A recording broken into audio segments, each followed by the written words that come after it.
oração. Nos textos de hoje, temos como tema principal a oração. Embora a nossa vida deva ser pautada nela, a oração ainda é um mistério a ser desvendado por algumas pessoas.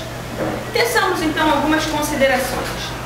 A oração precisa ser sempre espontânea, vir do coração, mesmo quando ela é lida, como é do nosso costume em nossa igreja. Algumas pessoas não se sentem à vontade para orar em público, seja por motivo de timidez, seja por se considerarem indignas de se dirigirem a Deus, seja por considerarem a oração algo tão grandioso, tão complicado, que elas não saberiam como fazer. Se nós nos dedicássemos um pouquinho mais a ensinar os recém-chegados à igreja e as crianças da nossa família como e o que é realmente a oração, boa parte desses problemas seriam sanados. Uma das dificuldades que algumas pessoas enfrentam em relação à oração é o medo de Deus que lhes foi incutido. Sim, muitas pessoas desde pequenininhas são ensinadas a terem medo de Deus. Isso se reflete em sua vida adulta, paralisando-as quando são solicitadas a orar. As orações, com enormes trechos decorados que muitos adultos fazem, também deixam nas crianças e nos recém-chegados à igreja uma sensação de que eles não conseguirão, entre aspas, falar bonito como os mais antigos ou os mais velhos. Ou pior, os viciam a orar da mesma forma, cheios de jargões, repetições, ideias desconexas e desordenadas. Oração é espontaneidade. Vejamos o exemplo de Jacó. É verdade que Jacó não era uma pessoa daquela, sobre as quais nós podemos sempre dizer, siga sempre o seu exemplo. Não é. Pois além de ele ter enganado seu irmão Esaú, na sua época, na época de Jacó, o entendimento dele sobre Deus era bem diferente do que nós temos hoje, do entendimento que nós temos hoje a respeito de Deus. Mas problemas teológicos à parte, além de lutar com o anjo, Jacó, como um bom judeu, negociou com o anjo. Só te solto se você me abençoar. Ele foi perseverante e esse é um tema central do texto do Evangelho de hoje. Devemos ser perseverantes em tudo na nossa vida.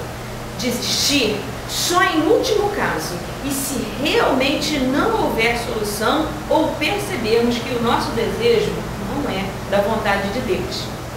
Muito longe das loucuras que vemos hoje em dia em relação à oração e como se dirigir a Deus, precisamos sim ler os textos de hoje contextualizadamente, aplicando-os ao nosso dia a dia e à nossa forma de fazer e entender a teologia. Ser perseverante é muito diferente de ser arrogante e mal educado diante de Deus. Não temos o direito de dar ordens a Deus, como temos observado alguns ensinamentos heréticos, pois nós somos filhos e servos dele.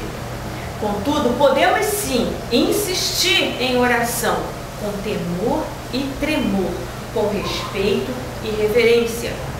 Assim aconteceu na historinha que Jesus contou sobre a viúva que insistiu com o juiz perverso para que ele julgasse a sua causa. Na condição da viúva, ela sabia que o juiz ou quem quer que fosse não lhe daria muita atenção. Entretanto, ela não se preocupou com isso, mas lutou sem esmorecer até ver o seu pedido ser atendido. Jesus faz um paralelo entre Deus e aquele juiz perverso da historinha que ele contou, dizendo que se até aquela pessoa sem luz, no caso o juiz, foi capaz de atender o pedido da viúva, quanto mais Deus, o nosso Pai amoroso e zeloso, nos atenderá se pedirmos com respeito, com fé e perseverança. Sim, Deus nos ouve e atende às nossas orações. Nem sempre a resposta é aquilo que desejamos ou queremos ou pedimos, mas sempre é a melhor para nós. Sempre. Deus sempre nos dá o melhor. Jesus termina a sua fala com uma pergunta: quando ele voltar, será que encontrará fé na terra? Ou estaremos todos descrentes, incrédulos e sem amor a Deus e ao próximo em nosso coração? Estaremos fazendo orações coerentes, respeitosas, sensatas e perseverantes? Ou estaremos como loucos, dando gritos, ordens e coisas do gênero a Deus? É para que nós reflitamos. Que Deus nos abençoe. Amém.